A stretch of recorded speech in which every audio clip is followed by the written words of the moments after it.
Buenas noches con todos los presentes. Somos 4 personas en esta charla introductoria, ¿no?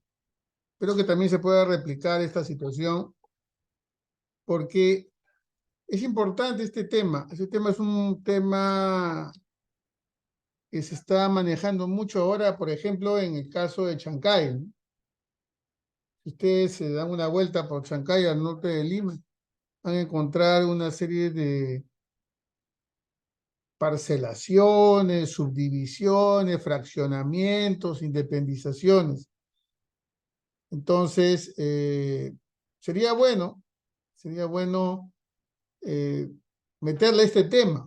Es un tema que también va a ofrecer cierto trabajo dentro de esta coyuntura urbana o política urbana que tenemos en todas las ciudades, ¿no? Entonces, ese tema también es necesario reflexionarlo. También reflexionarlo desde el punto de vista de las oportunidades que pueden darse tanto a nivel de cátedra, porque como les comenté, creo en la primera charla introductoria que di acerca de la directora de fábrica, y no estuvieron ustedes, poco haciendo recordarios, ¿no? Este tipo de temas o de cursos, de seminarios, algunos lo llaman webinar, otros lo llaman pues ponencias, qué sé yo, ¿no? Otros lo llaman curso de capacitación. Bueno, acá hay una cuestión muy importante. Y imagino que la mayoría de ustedes serán pues arquitectos o son ingenieros, son personas dedicadas a este tipo de procedimientos, este tipo de trámites administrativos, ¿no? Y que una alumna de la Universidad de Piura me preguntó hace unos días, arquitecto, si bien es cierto, todos los que nos hemos titulado no leemos el estatuto. Sé que hay 3 cosas que tenemos que leer como arquitectos.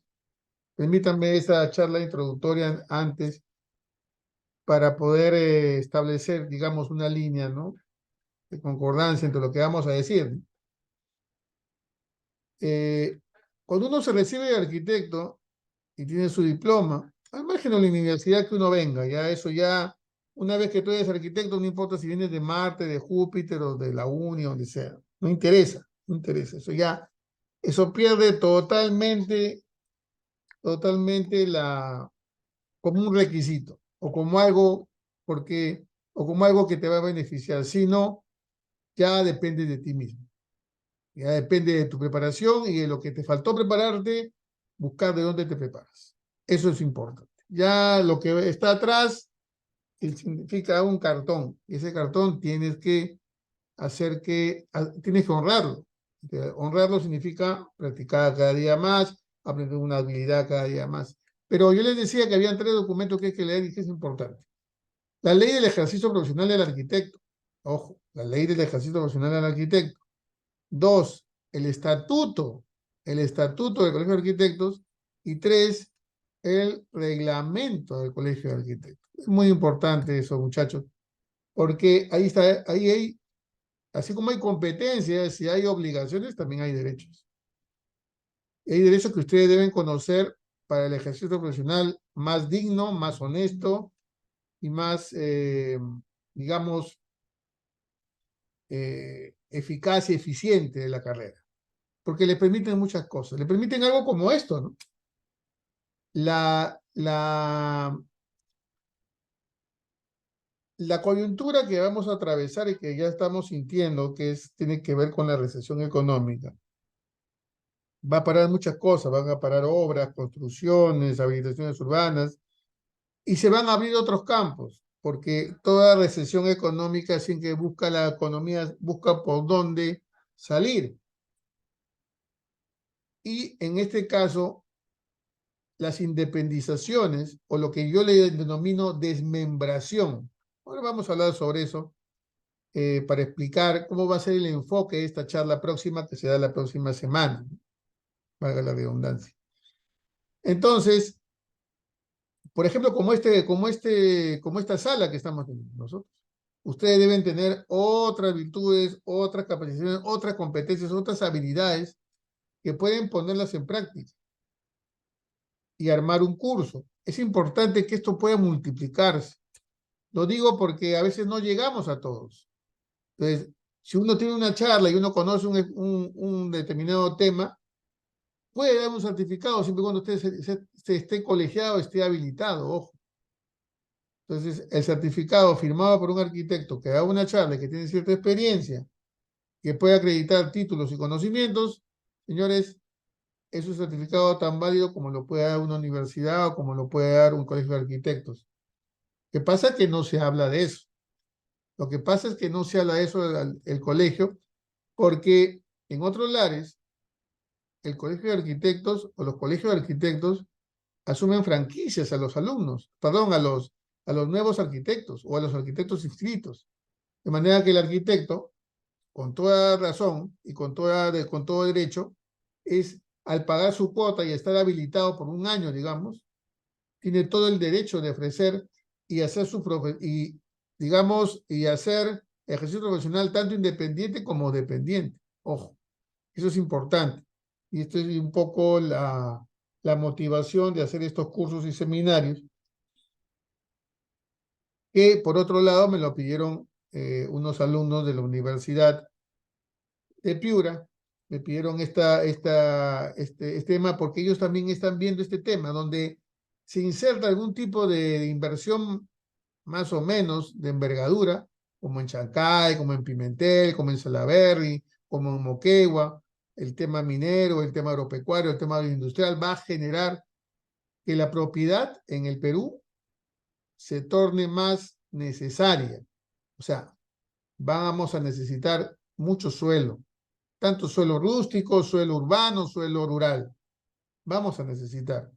Y a continuación, vamos a hablar sobre eso. Vamos a hablar sobre lo que va a venir en el próximo seminario del día 18 y voy a soltar algunas precisiones que son importantes para enfocarnos en la metodología. Y al final vamos a ver una rueda de preguntas que sería bueno que ustedes puedan formularla para enriquecer este diálogo, ¿no? Porque no se trata de que yo pueda decir lo que tengo como experiencia y lo que puedo participarles en cuanto a los conceptos y teorías, sino también qué es lo que piensan ustedes, ¿no? Porque al final lo importante esto es que se replique, ¿no? Entonces voy a hacer la presentación que he preparado para ustedes.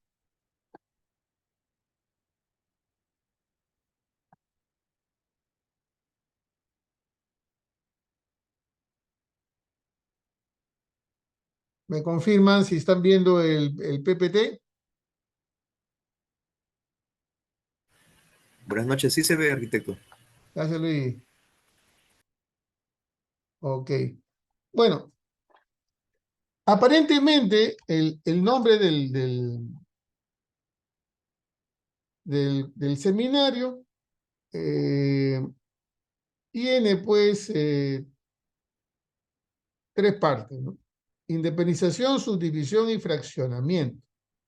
O parcelación, como lo he vendido llamando, ¿no? Ahí hay una cuestión dentro de los conceptos y los nombres que uno maneja.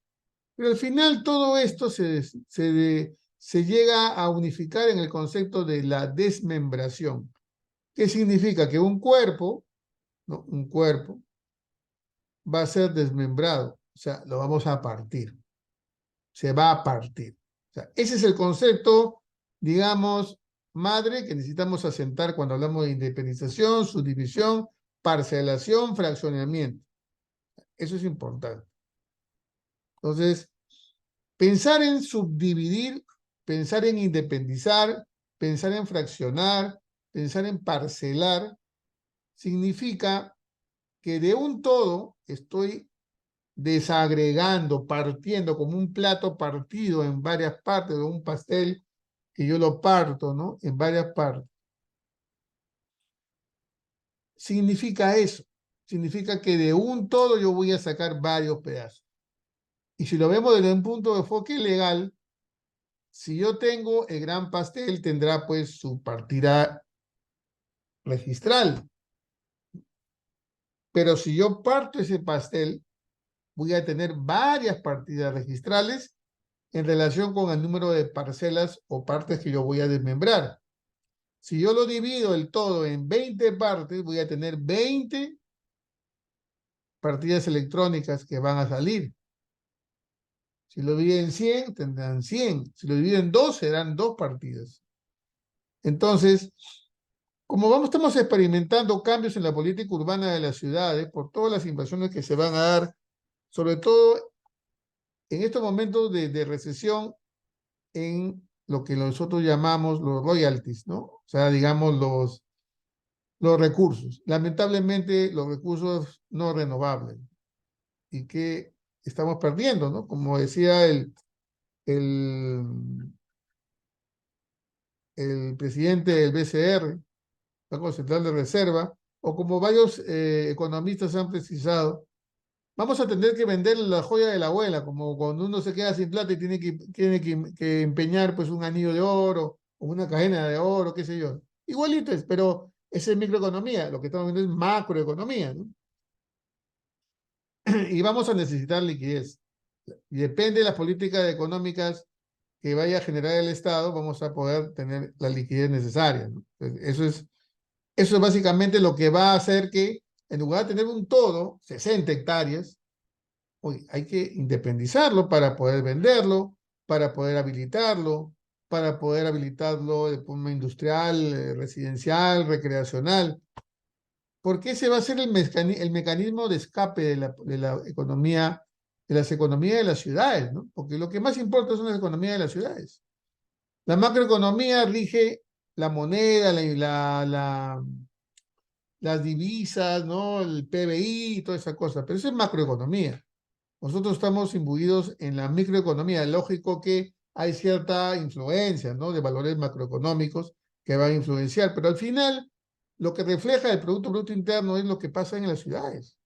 Una ciudad es la que juega la economía global, ¿no? Entonces, en ese aspecto, van a haber una serie de proyectos, incluso, y ahí les voy soltando una primicia, los gobiernos regionales, la mayoría, yo ya tengo como 8 o 9 gobiernos regionales, están hablando sobre paquetes de eh, parcelaciones o subdivisiones, independizaciones, para generar esto que le llaman la vivienda de interés social.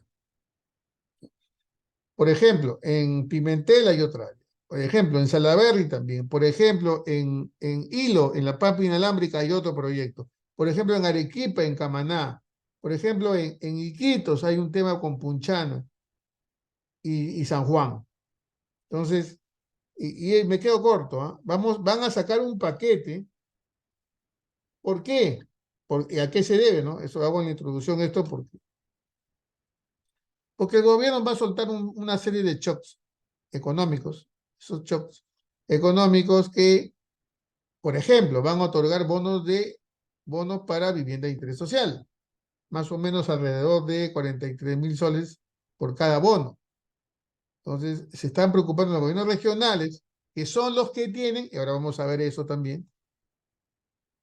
Hay una gran diferencia, hay que hacer como diría, una división. Los gobiernos regionales se encargan de todo lo que es rural y los gobiernos municipales se encargan de todo lo que es urbano.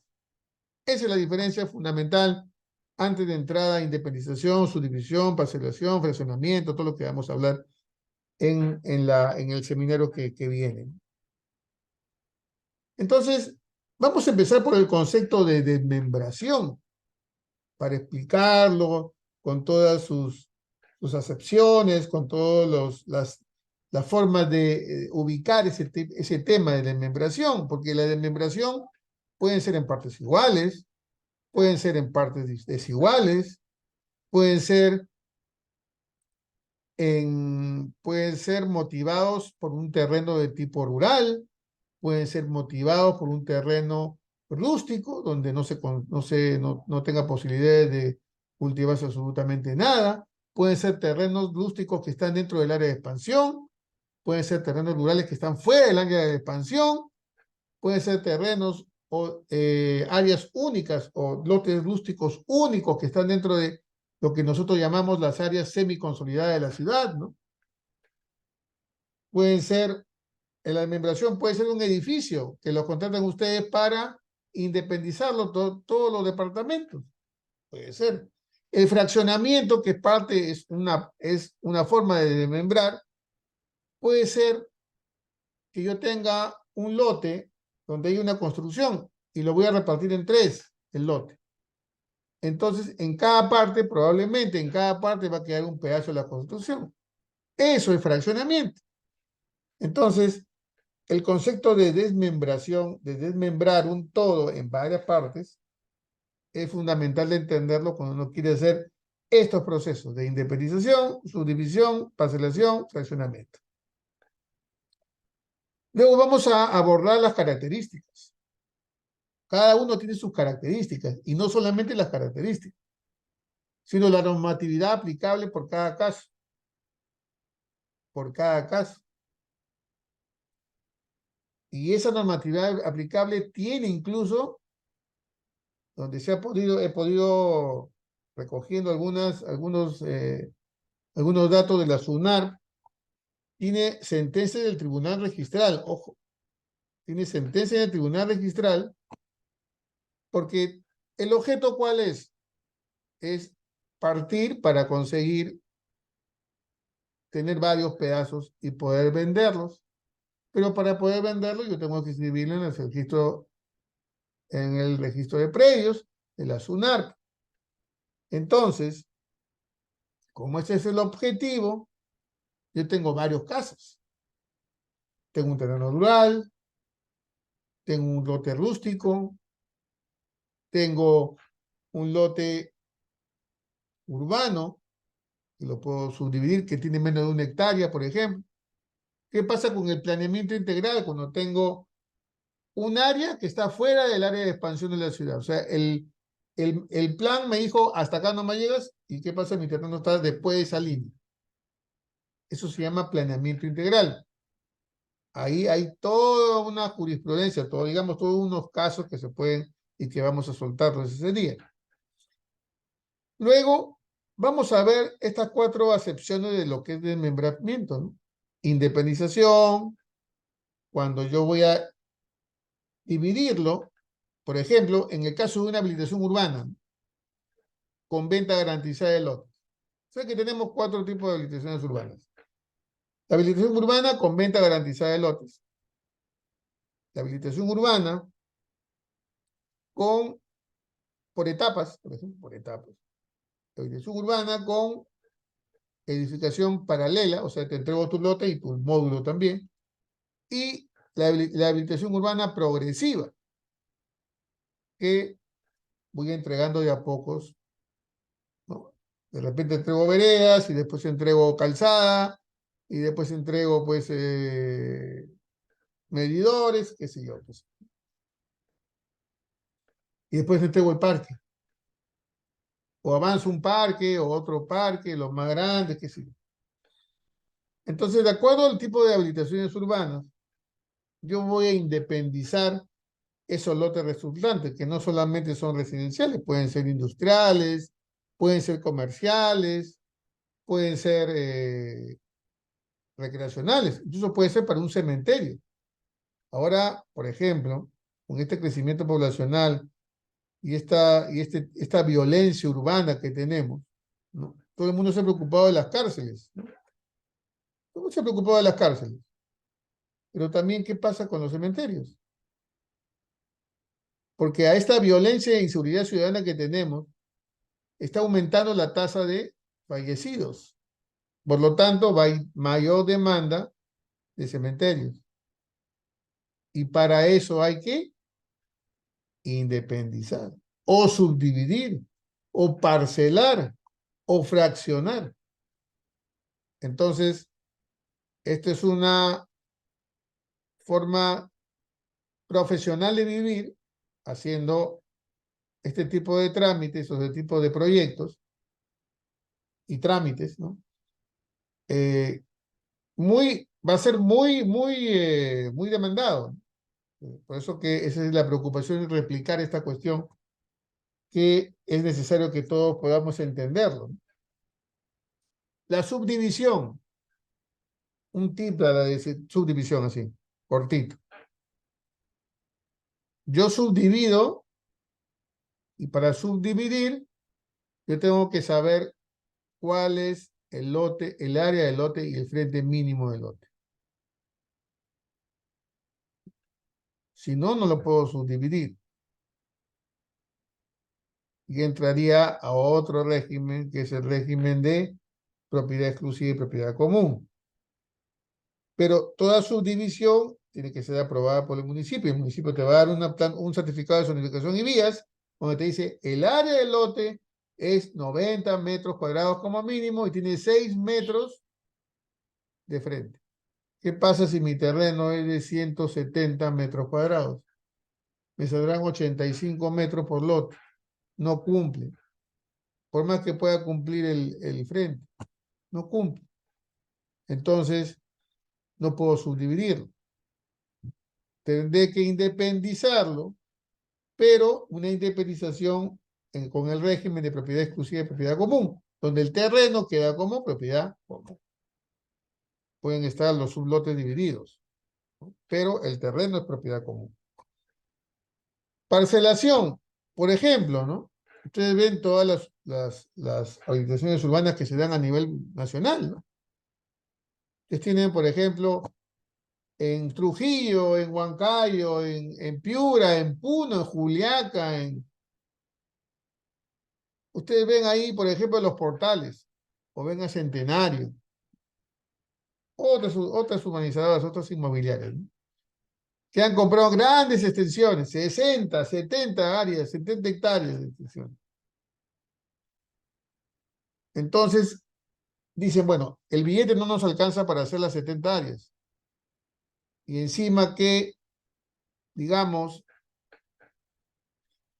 está en una zona que no es urbana, ni siquiera en zona de expansión.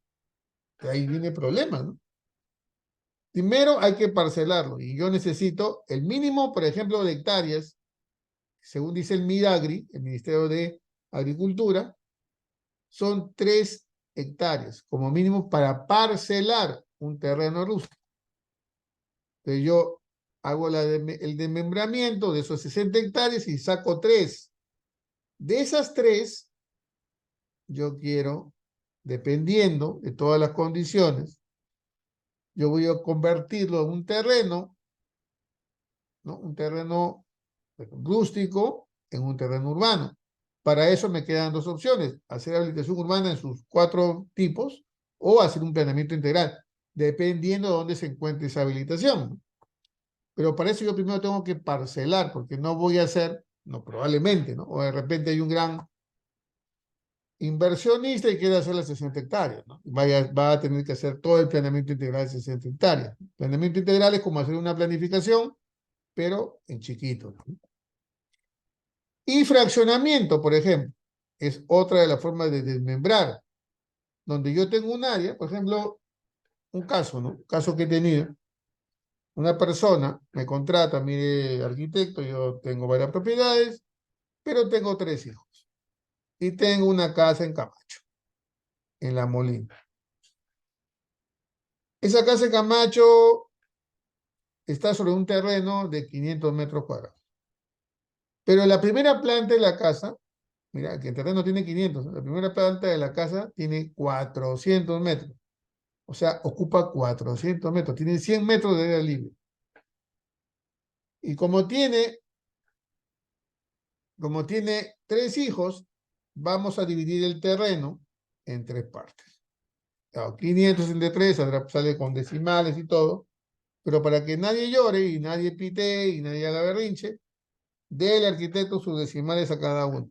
Perfecto, un decimal menos, un decimal más, al final cuadre los 500 y divida eso en 3 partes. Dividiéndolo en 3 partes, definitivamente a alguien le va a tocar una parte de la casa, que incluso está en el medio de la casa, en el medio del lote, se le va a tocar. A uno le tocará la cocina, a otro le tocará el living, o la terraza, la piscina, un baño, o alguno el garaje, qué sé yo. Entonces, cuando se hace eso, yo voy a fraccionar. Estoy fraccionando un lote para desmembrar. Cada uno va a tener una parte del lote con una partecita de la casa. Entonces, cuando yo lo inscriba, tendré que decir, bueno, fulano de tal tiene pues tantos metros cuadrados en tantos linderos y con una construcción de un baño y una sala. Eso es lo que hay. Al otro lado estarán las otras, en la otra partida con el otro lote será pues.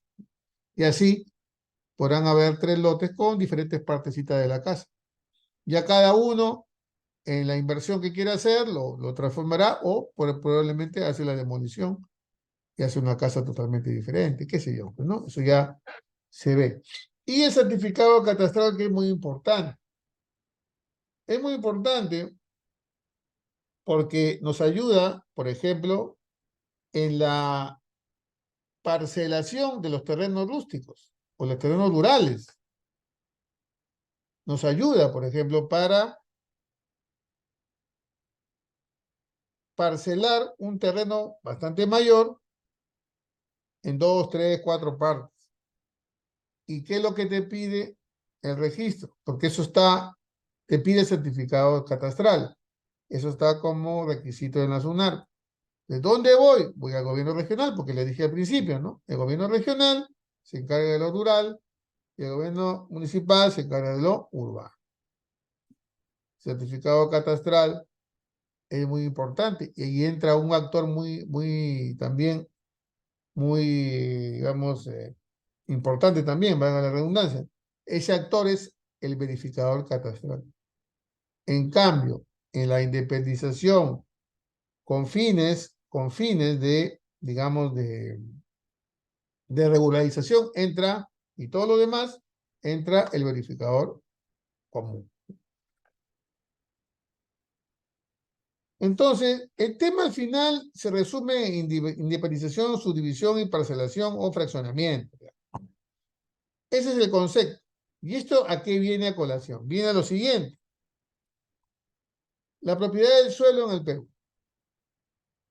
Acá hay una cuestión que es importante remarcar.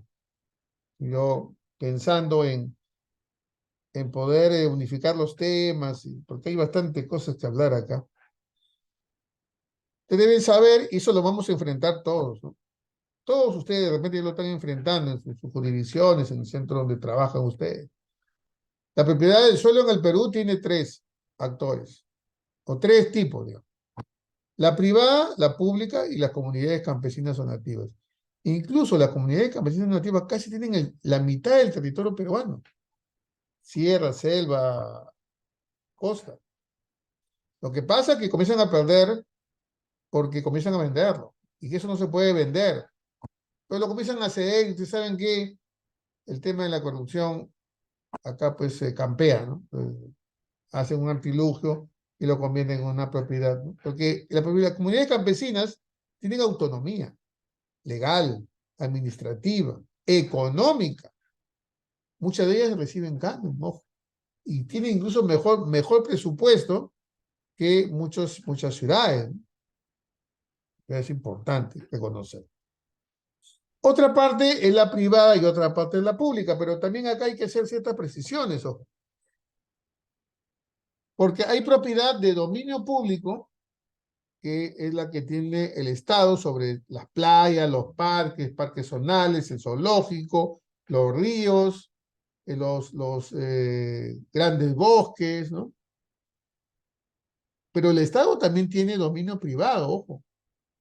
Por ejemplo, cuando uno hace aportes como habilitador urbano, ¿no? Ustedes saben que las habilitaciones urbanas tienen aportes que entregar. Tienen aportes para parques zonales, aportes para los fondos de renovación urbana, aportes para recreación y aportes para colegios o el Ministerio de Educación y aportes para otros fines. todos los aportes para otros fines, para el Ministerio de Educación, para parques zonales, para Fondo de Renovación Urbana, que la tiene Lima, la tiene Arequipa, la tiene Trujillo también, si no me equivoco. Todos estos son bienes de dominio privado. ¿Qué significa? Que eso el alcalde en consejo puede llegar a venderlo, incluso subastan. Si ustedes leen o ven en internet, entran a la página de Serpar o entran a la página del Fondo de Renovación Urbana o entran a la página de Ministerio de Educación, entran a la página del municipio, van a ver subastas de terrenos. Son esos terrenos que les han dado como aporte en las elecciones urbanas que se están haciendo.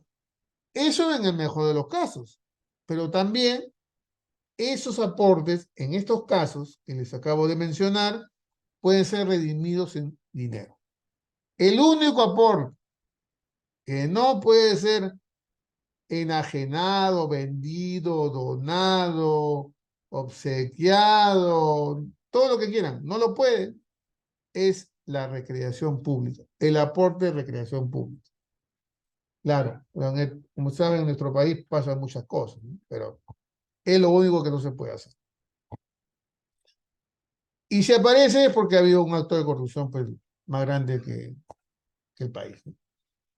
Y la privada que también tiene más o menos por ahí, ¿no? Propiedad privada, de quien que compra su lote y vive en su lote, lo paga, qué sé yo. Y la mayoría de las veces vamos a trabajar en tanto público como privado. Depende de donde estemos, pues si estamos en el municipio o estamos en una inmobiliaria.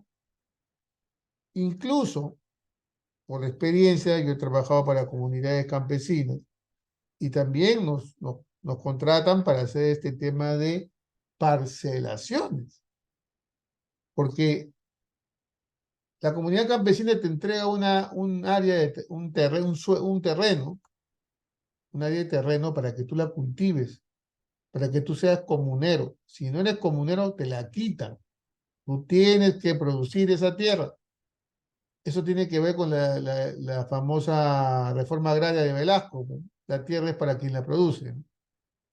Bueno, eso es el resultado de esa reforma agraria. Entonces, pero también, y se lo digo con una cuestión de, digamos, de experiencia, también se ha dado, también se ha dado. Y yo he podido comprobarlo y me han contratado para hacer trabajos en algunas comunidades campesinas nativas, ¿no? Donde han habido proyectos que ellos están, por ejemplo, ¿no? Una comunidad campesina de Quintay, que está por Sayán, al norte de Lima, yendo Paguacho, me contrató para ver el tema de parcelación, porque ellos están haciendo agroindustria. Ellos están haciendo cultivos de varias frutas, lo que están vendiendo y están haciendo incluso cereales, están cultivando cereales, están viendo el tema de industrializarlo.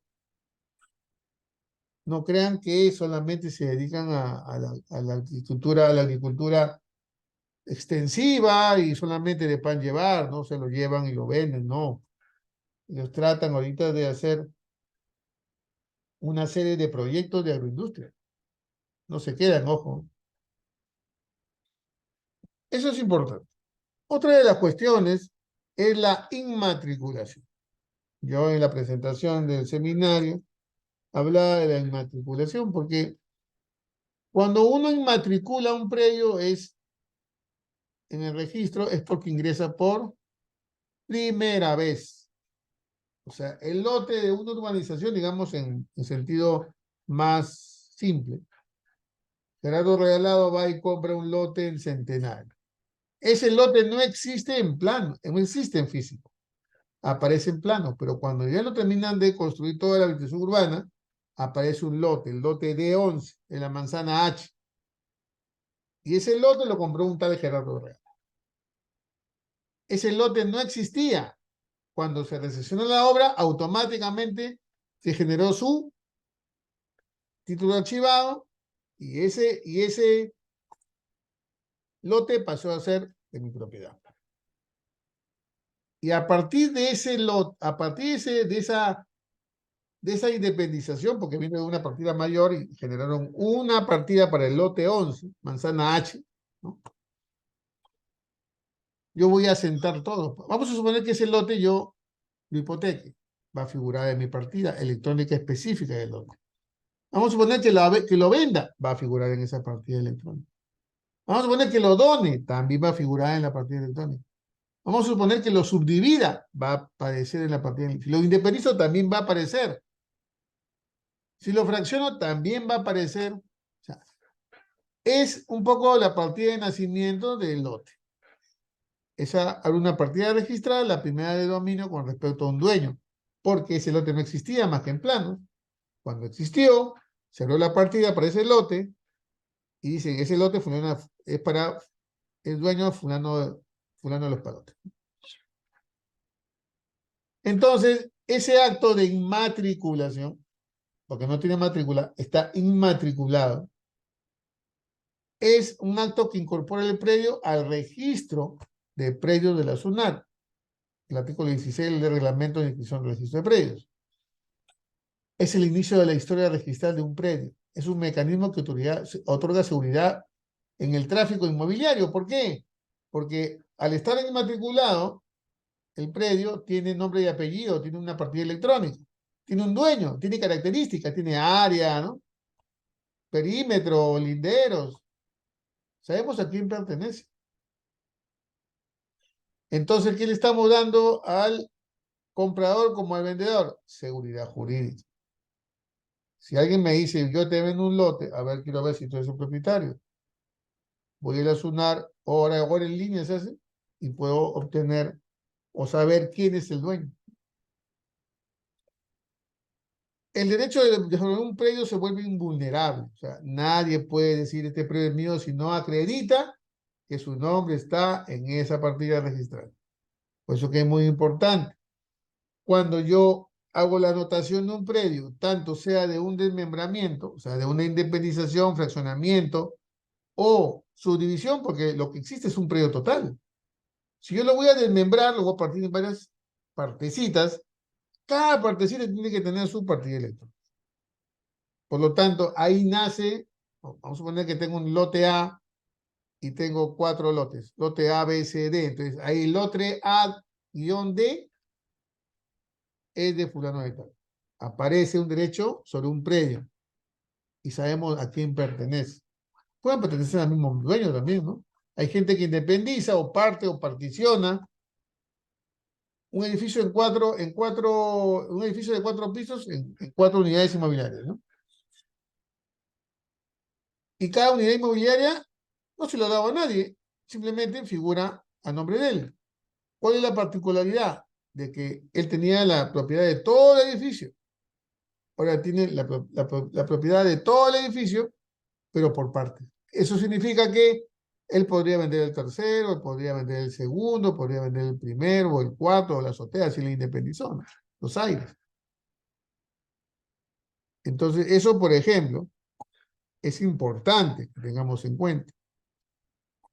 Cuando uno desmembra un terreno o una edificación, está generando de una partida total de ese objeto arquitectónico, está generando diferentes partidas porque se ha partido el objeto en varias partes.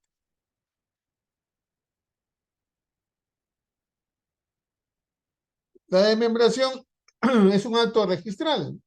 Desmembración le llamamos a independización, fraccionamiento, parcelación, subdivisión.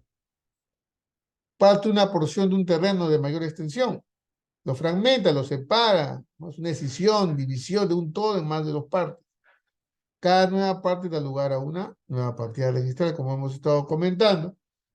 Y está regulada, ojo, el reglamento de inscripción al registro de predios es muy importante que ustedes lo bajen y lo tengan siempre a la mano porque es el documento normativo, entre otros, por el cual nosotros vamos a hacer este tipo de trabajo.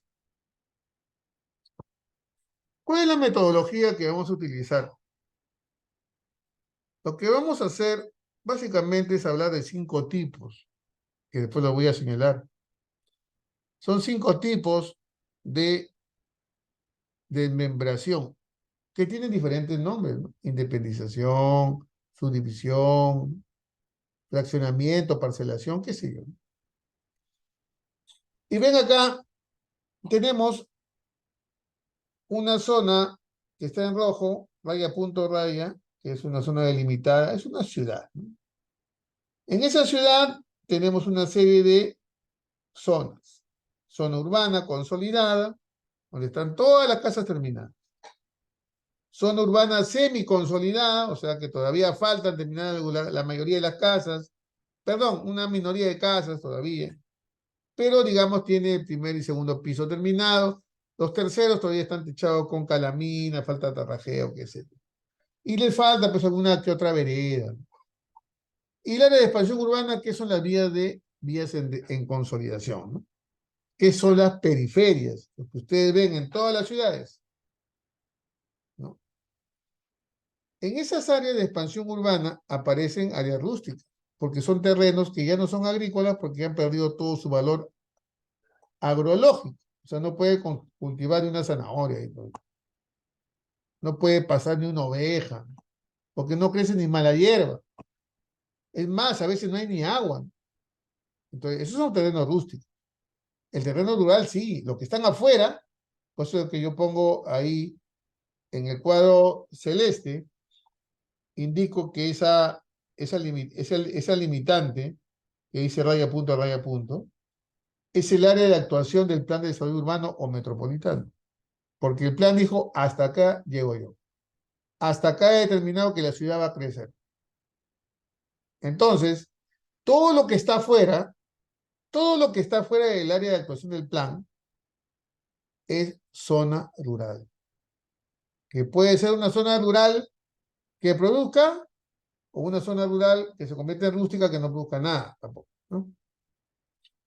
O que puede ser minera, puede ser agrícola, puede ser agropecuaria, puede ser pecuaria, puede ser con piscicultura, puede ser, por ejemplo, un coto de caza, un bosque donde la gente caza, ¿no?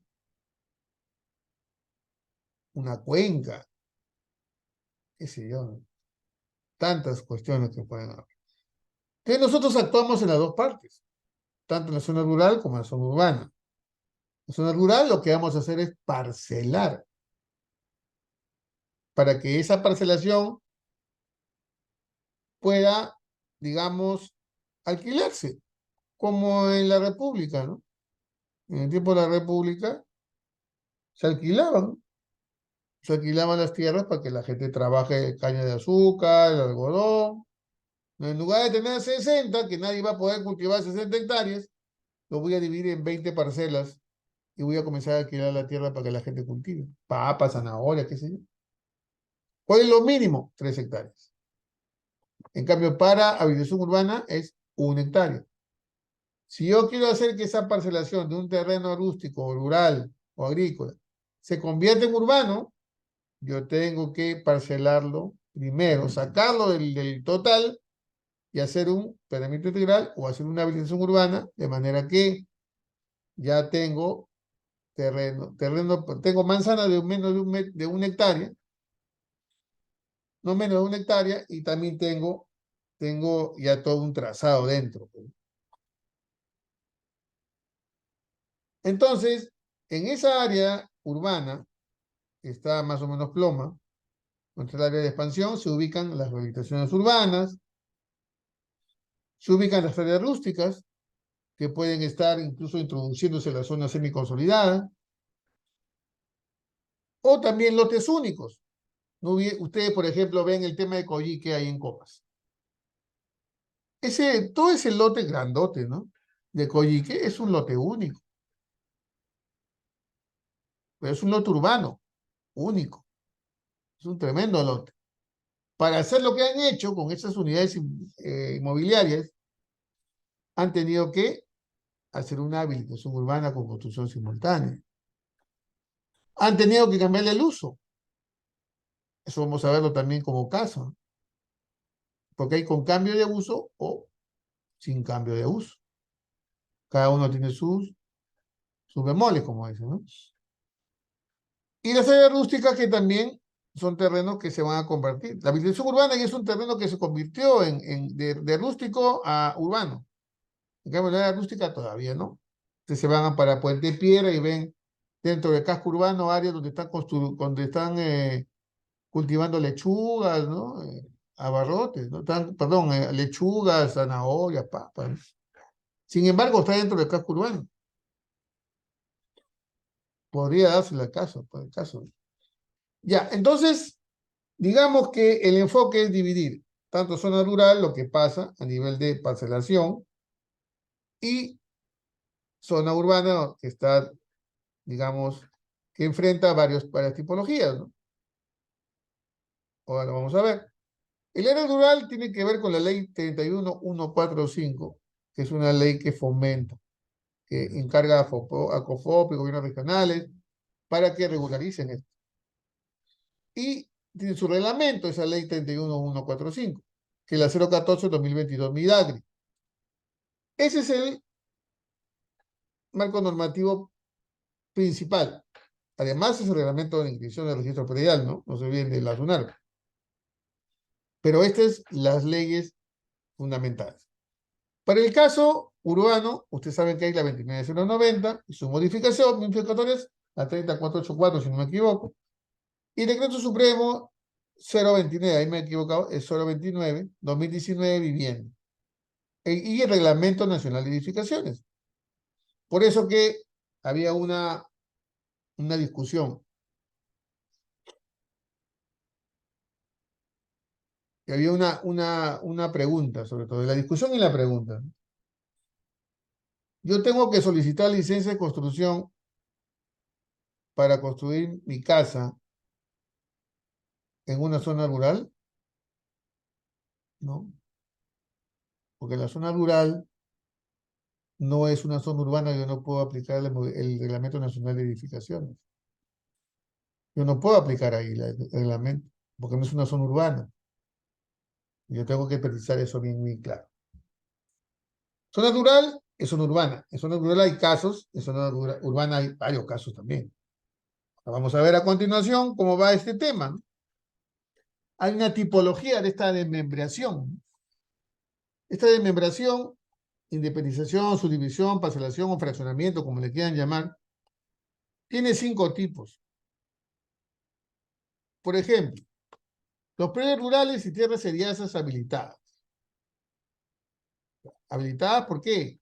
Porque son habilitadas para cultivar, pues. Pasa el agua, el canal de regadío y todo eso. La ley 31145, el decreto supremo 014-2022, el capítulo 5 y título 2, reglamento de inscripción del registro de predios, y la resolución de la Superintendencia Nacional de Registros Públicos, la 097-2013, SUNAR sin número. ¿A cargo de quién está? De los gobiernos regionales. Los gobiernos regionales son los que tienen que ver, por ejemplo, el tema del catastro. De todos los papeles que me piden, para los requisitos que me piden, me los tiene que dar el gobierno regional. Muchas veces es el Estado que es propietario. Segundo tipo, predios rústicos en área de expansión urbana. Ahí entramos a la ley 29090, el decreto supremo, reglamento de licencia de habilitación urbana, y el 029, no, el 029, y los artículos de Reglamento Nacional de Edificaciones y el reglamento de inscripción de la SUNAR. No se olviden de la resolución Superintendente Nacional de los Registros Públicos 097-2013, SUNAR sin número. Eso es muy importante. Son las normativas específicas. En este caso, el municipio y la SUNAR son los que están encargados. Porque la regularización yo la puedo hacer conforme municipio o conforme el tema de registros públicos. El Estado y el privado. Ojo, no se olviden que el Estado también tiene propiedad de dominio privado. Y el privado también, las empresas, ¿no? O la persona natural. El tercer tipo es la habilitación urbana, que también se rige por la 29090 y todo lo que les he contado, y por el registro reglamento de inscripción del registro de predios. El municipio y la SUNAR, porque también hay habitaciones urbanas de oficio o habitaciones urbanas que tienen que ver con proyectos de la licencia tipo A. Por ejemplo, vivienda de interés social. El predio urbano, otro tipo. También se presentan independización, subdivisión fraccionamiento. Igual la ley 29090, ¿no? Y el reglamento de inscripción de predios, ¿no? El reglamento nacional de edificación. Y finalmente, el tipo 5, que es unidades inmobiliarias sujetas al reglamento interno, que son no solamente lotes, porque ahí también van a haber fraccionamientos, sino que tiene que ver con desmembrar, partir, independizar, subdividir un lote que tiene una edificación dentro. Han construido ahí. Dependiendo de lo que hayan construido, se tendrá que hacer la desmembración y ya pues cada uno de los beneficiarios, los que tengan que ya tomar posesión de los sublotes que se van a generar, harán pues los arreglos. Eso es básicamente lo que se va a tratar. ¿Algunas preguntas? Por favor, estamos en materia para poder responder las inquietudes.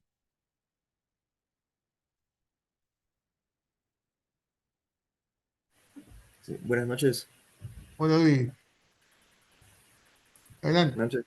Buenas noches con todos. Sí, tengo unas preguntas, arquitecto. Una es acerca de los alcances del verificador común y el verificador catastral.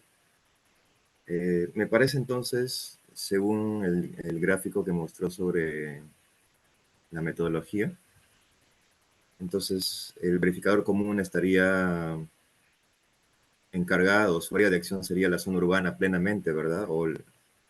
Y el catastral a partir de la zona rural, Claro, ¿o pues me el equivoco? catastral también tiene que ver con las áreas que están en expansión urbana también, ¿no? Ok. Eh, También hace unos días me comentaron sobre un caso, eh, posiblemente lo tome, pero todavía no conversamos exactamente, ¿no? Sobre, formalmente sobre lo que la familia necesita, pero me adelantaron un poco acerca de que tienen, parece un lote que está subdividido en 50 partes. Al parecer estas 50 partes quieren hacer, nuevamente regresar a hacer un solo lote. Esto también le compete a uno como verificador común. Claro que sí, eso se llama acumulación.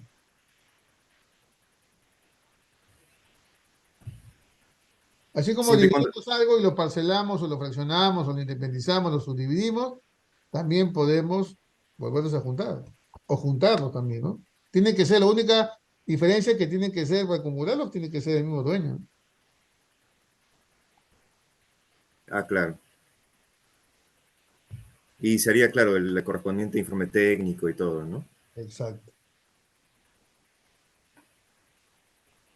Ya, ya está bien. Ah, gracias, arquitecto. Gracias. Creo que Liz había, ahí está. Adelante, Liz. Hola arquitecto, buenas noches. Hola, Un gusto bueno, volverlo a ver. gracias. Arqui, una consulta. O sea, cómo procede? ¿Como una subdivisión o independización? Ahí va mi pregunta. Básicamente el terreno está a lomas de un asentamiento humano, inicia en la calle y como que va subiendo, pues, ¿no? Pero de fondo, digamos, creo que tiene 25, no, perdón, tiene 30 de largo y 10 de frente. Pero en este caso hay 5 hermanos, por ende, ahí se van a ir partiendo, pues, ¿no? Pero dentro de todo eso tienen como un área común, tienen un pasaje. En ese caso, ¿cómo procede? ¿Como una subdivisión o independización? Teniendo en cuenta que para el primer piso, o sea, teniendo en cuenta que el primer piso va a ser para lo que te da para la calle, pero para el hermano que le sigue al siguiente, aún no tiene el primer piso, porque como está en ascenso el terreno. Claro. A ver, pero ese predio está en el ámbito urbano, ¿no? Ajá, exactamente, tiene título de propiedad, está inscrito en registros públicos. O sea, ¿cómo procede? O no sé qué tan cierto sea eso, lo que sí se puede hacer una subdivisión con independización, es cuestión de arriesgarse, No, como, o sea, a ver, lo primero que uno tiene que saber son las reglas de juego. ¿Y quién te da las reglas de juego? Te da el municipio. Le pides el certificado de parámetros urbanísticos edificatorios. ujú, Ya. Entonces, claro. si tengo 30 por 10 son 300 metros. Vamos a suponer que el certificado me diga lote mínimo 100. Entonces, si yo tengo 100, el lote mínimo, área del lote mínimo, yo podría dividirlo en, digamos, si tengo 300, en tres pedazos de 100. Pero si me dice el certificado que mi lote mínimo son 300 metros, ahí ya no se puede hacer nada. O sea, no lo puedo subdividir. Lo que puedo hacer es independizar o fraccionar el terreno. Entonces, ¿qué es lo que se hace? Yo lo fracciono, perdón, lo independizo y el primer piso, digamos, lo voy a repartir en dos y los aires del primer piso lo voy a independizar para el tercer hermano. Cuestión de ponerse de acuerdo, ¿no? Eso sería. Comprendo, o sea, entonces con respecto a la parte de arquitectura que uno presenta los planos, básicamente, como primer piso aparece solamente una parte de terreno, después hay nada, de cierta forma vacío, como área terreno compactado o algo así. Claro, tú me dices que en el primer piso, como está en pendiente, hay una sola construcción. Ajá, claro, como va en ascenso, van como que apareciendo otros lotes que ya están construidos y todo eso. Entonces yo voy a dividirlo en sublotes, en tres Ujú. sublotes, o en tres sublotes, si me permite, o sea, 10, no sé, podría tener, por ejemplo, con un pasaje para el último lote que está al fondo, y tendría tres lotes, tres sublotes, digamos, ¿no? Esos tres sublotes se han fraccionado, es un terreno que se ha fraccionado en tres partes. La edificación probablemente está en la parte del medio, digamos, o está al principio pegada ya. Entonces, como tengo tres, de repente la primera parte sí tiene edificación y la segunda parte y la tercera parte no tienen edificación. Se fracciona y se independiza cada fracción y eso es lo que queda. Pero eso va a entrar a un régimen que se llama régimen de propiedad exclusiva y propiedad común, que como no se ha podido subdividir en lotes normativos, entonces va a tener que ser la parte común, ya depende del diseño, la parte común, para empezar, es el terreno. O sea, a los tres le pertenece el terreno, solo que cada uno tiene su parte que le corresponde del terreno. Uno más al fondo, otro en el medio y otro pegadito a la calle. Eso es cierto, arquitecto. Muchas gracias. Mi última pregunta sería, es con respecto a lo que había mencionado de las zonas rurales, que en este caso no aplica el certificado, bueno, en los parámetros, ¿no? Pero ¿cómo saber que si digamos, si esa parte rural tiene un certificado de parámetro? Ya, digamos, una va a provincia y va a la parte central, donde está la plaza, las municipalidades, todos. Me imagino que esos sí tienen parámetros urbanos o aún no, ¿cómo es ahí? Claro. A ver, cuando ha pasado eso, por ejemplo, ¿qué es lo que dice la experiencia, no? ¿Qué es lo que dice la experiencia? La experiencia dice lo siguiente. Acá hay una cuestión que hay que verla siempre. Aquí hay una cuestión que yo les aconsejo que cuando se trate de independización, subdivisión, parcelación, fraccionamiento, y estén en un sitio donde ustedes no piensan que probablemente, así nomás a ojo de buen cubero, esto no parece urbano, o parece urbano, pero tengo la duda que pueda ser rural.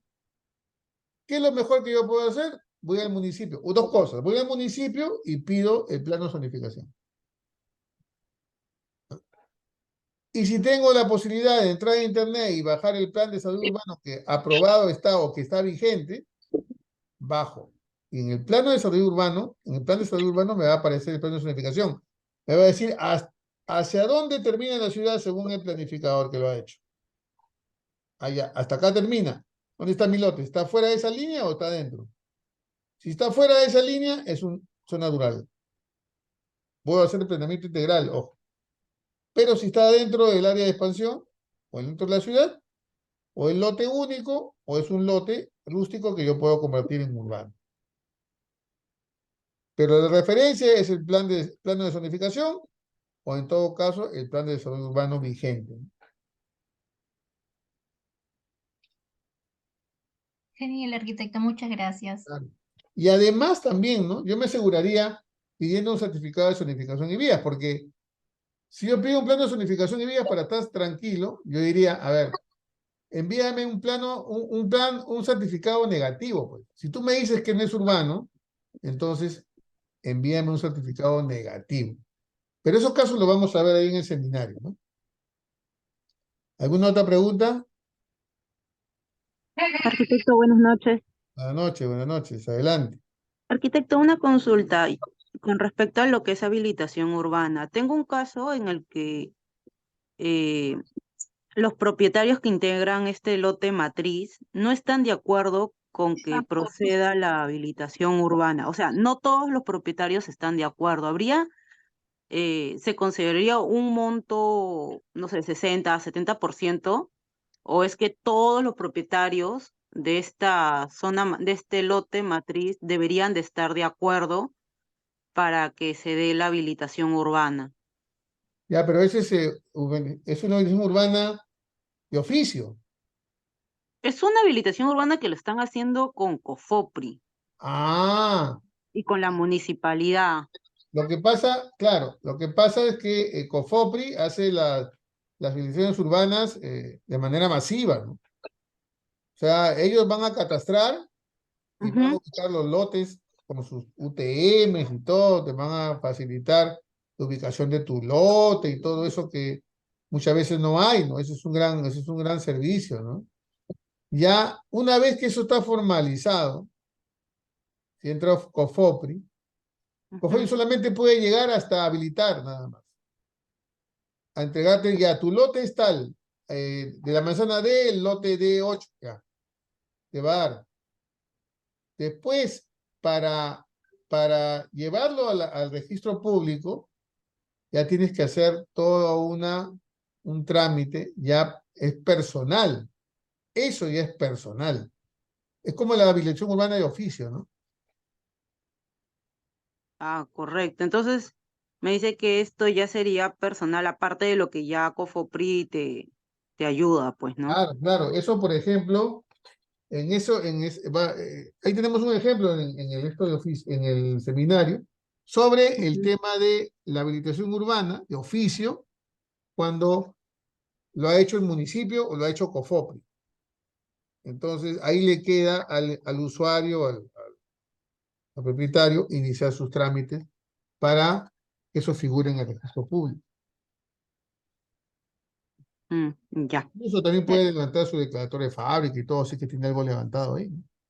Claro, lo que pasa es que este gran lote figura actualmente como un asentamiento humano y en los Ah, planos de la municipalidad está como una gran matriz, ¿no? Esta está conformada aproximadamente por, por 18 o 20 predios que ya tienen servicios básicos, algunos ya pagan impuestos prediales en la municipalidad, tienen pistas, veredas, o sea, tienen todos los servicios, pero no tienen la habilitación urbana.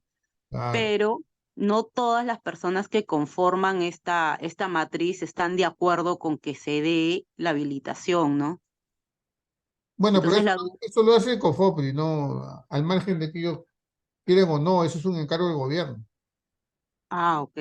Claro. Ya, listo, arquitecto, gracias. ¿Alguna otra pregunta más? Arquitecto, Dímelo y... sí, con respecto a lo que le había comentado sobre este lote que está subdividido, eh, bueno, aquí ya está construido la casa, ¿no? De la familia. En ese caso, ¿qué documentación se presentaría aparte del informe técnico? O sea, el plano, el levantamiento de la casa simplemente y las observaciones. O sea, el lote se va a fraccionar en partes, ¿no? Se va a acumular. O sea, ¿se va a subdividir o se va a fraccionar? ¿Cómo es? Eh, es un lote que está subdividido en 50 partes, ¿Ya? pero al parecer ya se ha construido sobre ello, pues, ¿no? Sobre todo. Cada uno en su parte. Eh, No. ese Es es una el dato casa que no, que, ajá, ese es el dato que no lo tengo, ¿no? O sea, me lo documentaron. claro, a eh, veces sucede así, ¿eh? Yo la otra vez vi un caso donde el terreno se dividía en 25 partes. Terreno Ujú. bastante grande, como era, creo, como de 4.000 metros, algo así. 25 partes, pero bien, bien ordenaditas, ¿ah? Lo habían hecho ellos, se habían levantado un acta, o sea, porque habían levantado un acta, eran como veintitantos, 25 propietarios, y, en fin, ya vamos a levantar, y está bien ordenadito, habían dibujado bien ordenadito. Pero resulta que la edificación estaba sobre todos esos pedacitos de terreno. Entonces, Ajá, lo que se presenta, plano de ubicación, localización, plano perimétrico, el plano de fraccionamiento, donde están todos los sublotes que van a generarse, y el plano de distribución en cada general y el plano de distribución de las áreas que quedan en cada lote. A uno le queda el baño, a otro le quedaba la piscina, a otro le quedaba un parque, a otro le quedaba pues la caseta del vigilante, pero como eran varios pedacitos, cada uno tenía un pedacito de la casa. claro. Y eso en el plano de ubicación sale como un apartado también, ¿verdad?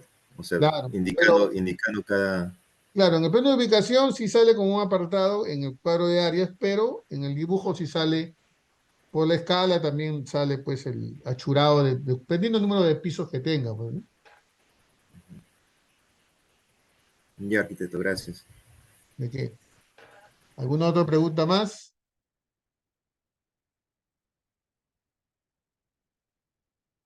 Bueno, señores, ha sido un gusto conversar con ustedes.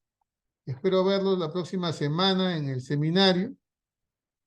Son 3 horas, donde vamos a ya desmenuzar todas estas cuestiones que les acabo de contar, normativa, tipologías y casuística. Vamos a ver casuística de cada uno de ellos. Y para que ustedes puedan llevarse pues un buen material sobre eso y su certificación. Bueno, entonces nos estamos despidiendo hasta la próxima semana. Muchas gracias.